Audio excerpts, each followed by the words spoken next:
Bom dia, boa tarde, boa noite para todos vocês. Espero que vocês estejam bem, que Deus abençoe cada um de vocês. Desculpa aí pela luz, por causa que aqui tem umas bechinhas aqui onde eu tô gravando, que é no meu outro quarto. Mas enfim, hoje eu vim aqui falar sobre a respeito de um tema que é muito sensível e que é muito muito usado hoje em dia, muito romantizado, que é a imoralidade sexual, que também é um pecado, e a fornicação. Então, irmãos, vim aqui falar logo dessa dieta, da luxúria, dos desejos carnais e tudo mais focado na imoralidade sexual, que também é considerado um pecado, né?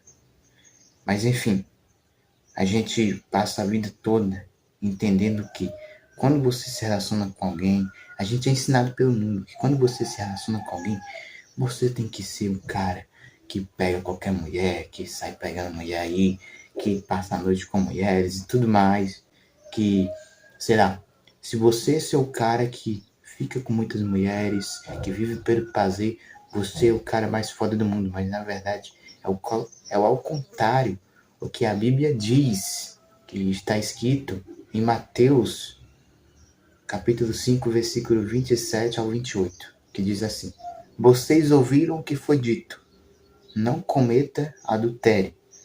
Mas eu lhes digo, quem olhar para uma mulher e desejar possuí-la, já cometeu adultério no seu coração. Então, o que Jesus quis dizer aqui? Por exemplo, não há nada de errado você elogiar uma pessoa, não há nada de errado você, por exemplo, olhar para uma mulher, né? Mas o que está errado é os pensamentos, é a sua atitude e as suas ações, né, com aquela pessoa. Se você olhar para uma mulher e você olhar ela como um instrumento de prazer e não como uma imagem semelhante de Deus, provavelmente você está cometendo adultério. E não é só adultério de trair, não é só adultério sobre o casamento, não é só adultério, aquele adultério que você, né, tem relações sexuais com a pessoa fora do casamento, isso também é adultério. Mas Jesus, o que é que Jesus quis dizer aqui? Que se você olhar para uma mulher a fim de desejá-la, você já cometeu adultério. Então, não há outro jeito. Você tem que parar com essas olhadinhas. Você tem que olhar para um ser humano como seu irmão, como uma imagem semelhante a Deus, não como instrumento para satisfazer seus desejos. Então, irmãos, as piores batalhas estão na nossa mente. Estão na nossa mente. Se a gente aprender a dominar a nossa mente, a gente vai aprender a dominar todo o nosso corpo. E isso aqui vai direto com o que eu quis dizer. Essa passagem também vai tá interligada ao que eu vou ler para vocês agora. Então, em Mateus capítulo 6, versículo 22 ao 23, está escrito: Os olhos são como uma luz para o corpo. Quando os olhos de vocês são bons, todo o seu corpo fica cheio de luz. Porém, se os seus olhos forem maus, o seu corpo ficará cheio de escuridão. Assim, se a luz que está em você virar escuridão, como será terrível essa escuridão? Então, amados, em Cristo, isso complementa o que eu disse, para você não olhar com a mulher a fim de desejar, a fim, né, de ter alguma moralidade com ela, sexual. Então, aquele desejo descontrolado, a luxúria. A luxúria, ela promete prazer. No começo você se sente como se estivesse no caminho do paraíso. E é como aquele ditado, né? Quando você está perto do céu, a sua vida parece o inferno. E quando você está perto do inferno, a sua vida parece o céu. Então, irmãos, a luxúria, não só a luxúria, mas como outros pecados também, a vaidade, o orgulho, o egoísmo, tudo vem de um desejo descontrolado por alguma coisa, né? As emoções, você fica preso naquele ciclo, né? É como sempre eu cito aqui no meu canal, aquele versículo onde Jesus disse para os fariseus, né, para os judeus, que quem vive pecando é escravo do pecado. Então, quando você é escravo do pecado, você está preso. E é por isso que Jesus disse nessa mesma passagem, que quando você conhece a verdade te liberta. Então, irmãos, o que Jesus quis dizer aqui nessa passagem sobre a luz do corpo?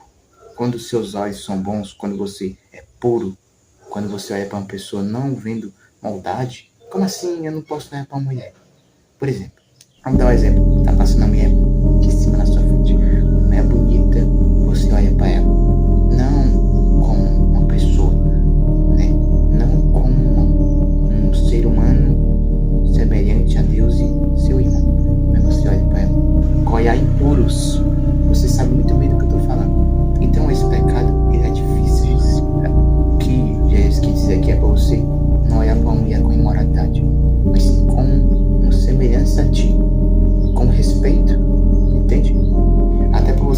solteiro, você que é solteiro, casado, tá namorando, não caia em imoralidade, não caia na tentação do diabo. E aquela história que o diabo domina o mundo é mentira.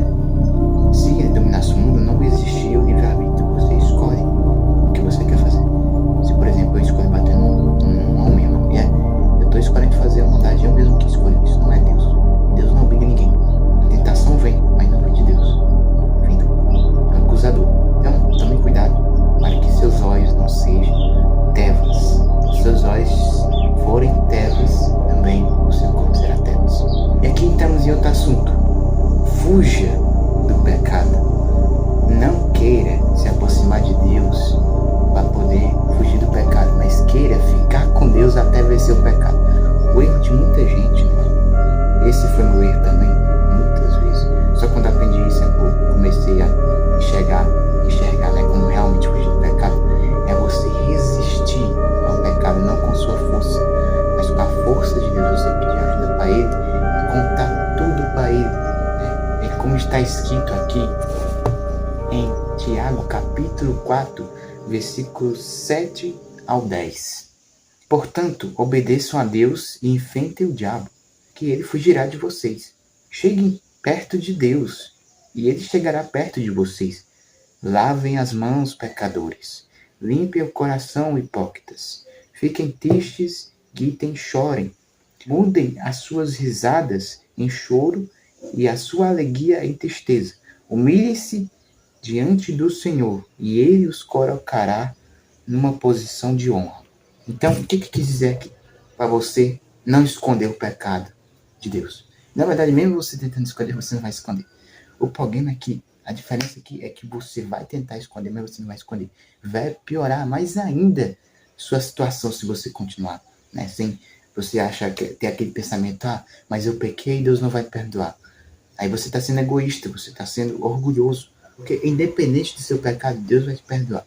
O único pecado que não tem perdão é a blasfêmia contra o Espírito Santo. Porque a pessoa nem se importa, peca, não está nem aí, tem consciência da verdade, tem consciência de que está pecando, mas nem se importa, nem se preocupa, não pensa em nada. Só continua pecando, continua no mesmo caminho. Então, o que essa passagem quer dizer para a gente? Para a gente ser humilde, para a gente se humilhar diante de Deus. Eu não sei qual foi dos profetas, eu não me lembro muito bem, na Bíblia, acho que foi o Elias, que ele chegou num estado que eu acho que ele estava tão triste e tal, ou fez um pecado, não me lembro muito bem, que ele se humilhou a Deus e Deus o perdoou, ele se humilhou. Então, quando você cometeu o pecado, não fica tentando esconder o pecado, não fica com o pecado dentro de si. Fique na presença de Deus, na presença de Cristo, até vencer o pecado. Porque quando a pessoa procura Deus, o pecado some. Porque Deus é bondade, Deus é amor. Mas Deus também não é só amor, Ele também é ira. Lembra o que Ele fez com Sodoma e Gomorra? Queimou ela, derramou enxofres, derramou chuva de fogo, enfim, bola de fogo, enfim. Então, meus irmãos, essa passagem nos revela que a gente deve ser humilde, que a gente deve resistir ao pecado, mas não com as nossas forças, com a força de Deus, entendeu?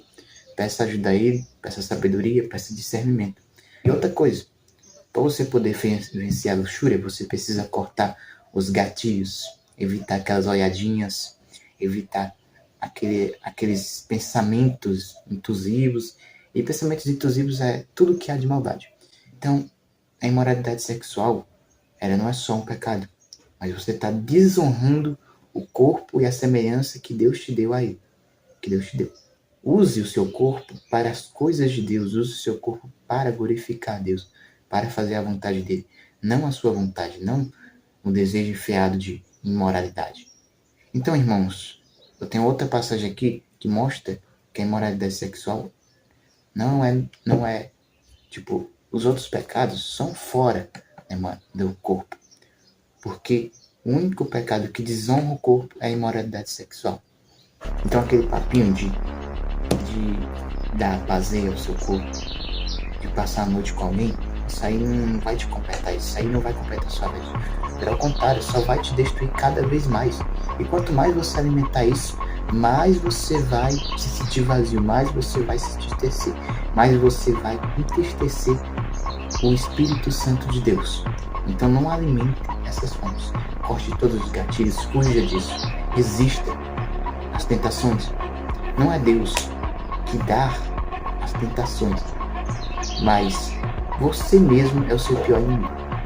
E aqui, né, no 1 Coríntios, capítulo 6, versículo 18 ao 19, está escrito assim: fujam da imoralidade sexual. Qualquer outro pecado que alguém comete afeta o corpo, mas a pessoa que comete imoralidade sexual peca contra o seu próprio corpo. Será que vocês não sabem que o corpo de vocês é o templo do Espírito Santo, que vive em vocês e lhes foi dado por Deus? Vocês não pertencem a si mesmos, mas a Deus. Então, irmãos, o que Paulo quis dizer aqui?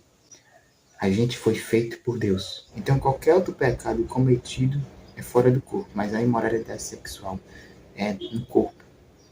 É contra o corpo, porque o corpo foi feito para glorificar a Deus. Vocês são de Deus e de Cristo. Vocês estão alinhados com eles quando você tem Cristo e Deus. Então, por isso que a imoralidade sexual é um pecado que afeta o corpo. Aí vem a luxúria e as outras coisas. Mas, enfim, fornicação, traição, adultério. Então, hoje em dia, né, nós observamos que as pessoas elas estão vivendo por prazer. Elas estão romantizando traição, como se a traição fosse a coisa mais bonita do mundo. Né? Então, não façam isso. Vivam por Deus e morram por Deus. É você pegar não é você simplesmente acabar com sua vida, mas sim você viver da maneira pura, da maneira de santidade. Você viver em santidade. Então, fujam disso, irmãos. Fujam. Caiam fora. Quando as coisas complicarem, peçam ajuda a Deus. Eu já passei por isso na minha vida. E hoje eu posso dar testemunho que é difícil. Mas se você tiver fé, se você confiar em Deus, você foge disso. Um dia desses eu fui tentado também. E acabei caindo. Mas aí, a gente pede perdão a Deus. A gente confia nele. A gente confessa. A gente é sincero. Se você for sincero de coração, se você falar do seu coração, Deus vai te perdoar. Ele não vai te condenar. Deus, ele não vai te condenar. E nem Jesus Cristo, nem um dos dois. Então, confessem seus pecados a Jesus. Então, que depois desse vídeo, pelo menos você tenha aprendido, né, como sair disso. Corte qualquer tipo de redes sociais que fazem te distrair, te fazem te fazer pecar, cometer imoralidade sexual. Então, se você é solteiro, faça as coisas de Deus. Se você é casado, viva com sua esposa para fazer as coisas de Deus. Se preocupe com a sua esposa, cuide da sua família. Mas se você é solteiro, aproveite esse tempo para servir a Deus, para fazer a vontade dele e para trazer almas para ele. Seja por carta, seja por livro, seja o que for.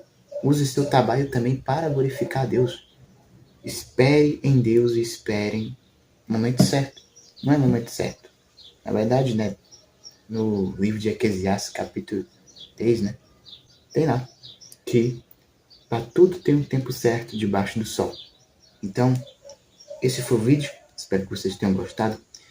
Eu peço uma única coisa, que vocês compartilhem esse vídeo para que chegue em mais pessoas essa mensagem. Se eu tiver falado uma coisa aqui errada, uma coisa que está errado no contexto bíblico, vocês podem comentar aí, podem me corrigir, porque eu ainda não conheço. Eu leio a Bíblia, só que eu preciso conhecer mais. Então, irmãos, é como eu disse no começo do vídeo, vivam para Cristo, não para os seus desejos carnais. Então fujam da imoralidade sexual. Resistam ao diabo com a força de Deus, não com a sua força. Porque você não vai conseguir. Não vai conseguir de jeito nenhum. Então é isso. Obrigado por ter assistido o vídeo. Fica com Deus. E que você possa se libertar desse pecado que destrói a sua mente, que destrói seus pensamentos, que destrói sua vida. Mas Deus sempre pode reconstruir nossa vida. Porque Ele é bom. Ele é amoroso.